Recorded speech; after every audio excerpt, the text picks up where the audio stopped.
மனுஷங்களோட ஹிஸ்டரியிலே இது வரைக்கும் நடக்காத ஆச்சரியமூற்ற ஒரு சர்வைவல் ஸ்டோரினா அது இந்த ஜாப்பனீஸ் மேனுக்கு நடந்ததுதான். 2006ஆம் ஆண்டு ஜப்பானை சேர்ந்த மிட்சுகாங்கிற இந்த சிவில் சர்வன்ட் பாத்தீங்கன்னா அவரோட ஃப்ரெண்ட்ஸோட சேர்ந்து ஒரு ஹைக்கிங் ஒன்று போயிருக்காரு. கொஞ்சம் தூரம் போனதுக்கு அப்புறம் அவங்க ஃப்ரெண்ட்ஸ் எல்லாருமே கேபிள் கார் எடுத்துக்கிட்டு கீழே வந்தலாம்னு முடிவு பண்றாங்க. பட் இவரு மட்டும் நான் நடந்தே வரேன், எனக்கு ஹைக்கிங் ரொம்ப பிடிச்சிருக்குன்னு சொல்லி நடக்க ஆரம்பிச்சிருக்காரு. ஆனா அப்பா அவருக்கு தெரியல அவர் எடுத்த முடிவு தப்புன்னு. ஏன்னு பாத்தீங்கன்னா நடக்க ஆரம்பிச்ச கொஞ்ச நேரத்துக்குள்ளேயே தடுக்கி விழுந்து உடம்புல பயங்கரமா அடிபட்டிருக்கு, தலையில அடிபட்டிருக்கு, உடம்புல பல எலும்புகள் முறிஞ்சிருக்கு. அவரால் நகர முடியாத ஒரு சூழல் ஏற்பட்டு உதவிக்கு பல பேரை கூப்பிட ட்ரை பண்ணிருக்காரு. பக்கத்துல யாருமே இல்லாதனால உதவி செய்ய யாராலுமே வர முடியல. நைட் ஆக ஆரம்பிச்சிருக்கு. மெல்ல மெல்ல குளிரும் அங்க அதிகமா ஆரம்பிச்சிருக்கு. கிட்டத்தட்ட 22 டிகிரி செல்சியஸ்க்கு கீழே குளிர் போயிருக்கு. அவர் அந்த குளிர்ல என்ன பண்றதுன்னு தெரியாம அவரோட உடல் தானாவே ஷட் டவுன் ஆக ஆரம்பிச்சிருக்கு.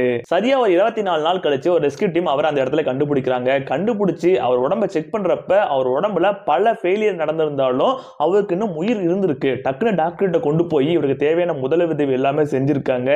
இவரும் காப்பாற்றப்பட்டிருக்காரு. அந்த மாதிரி ஒரு மோசமான சூழலில் இருந்து கூட நினைச்சு பாருங்க. கிட்டத்தட்ட 24 மணி நேரத்துக்கு மேல பச்சை தண்ணி கூட குடிக்காம உடம்புல எந்த ஒரு சக்தியுமே இல்லாம சாப்பிட உணவு இல்லாம அந்த காட்டுல அதே இடத்துல படுத்து கிடந்து உயிர் பொழைச்சிருக்காருன்னா அது ஒரு சாதாரண விஷயமே கிடையாது. இதுதான் முதல்ல ஹியூமன் ஹிஸ்டரியில ஒரு ஹியூமன் பாடி ஹிபர்னேட் கேஸுக்கு போயிட்டு திரும்பி வந்ததா சொல்லப்படுது. அதாவது தனக்கு தேவையான எனர்ஜியை செல்ஃப் பிரிசர்வேட் பண்றதுக்காக ஒரு ஸ்லீப் மோடுக்கு போயிட்டு திருப்பி அவர் உயிர் பொழைச்சு வந்திருக்காரு. இந்த மாதிரியான நம்ப முடியாத ஒரு சர்வைவிங் ஸ்டோரி பத்தி நீங்க என்ன நினைக்கிறீங்க?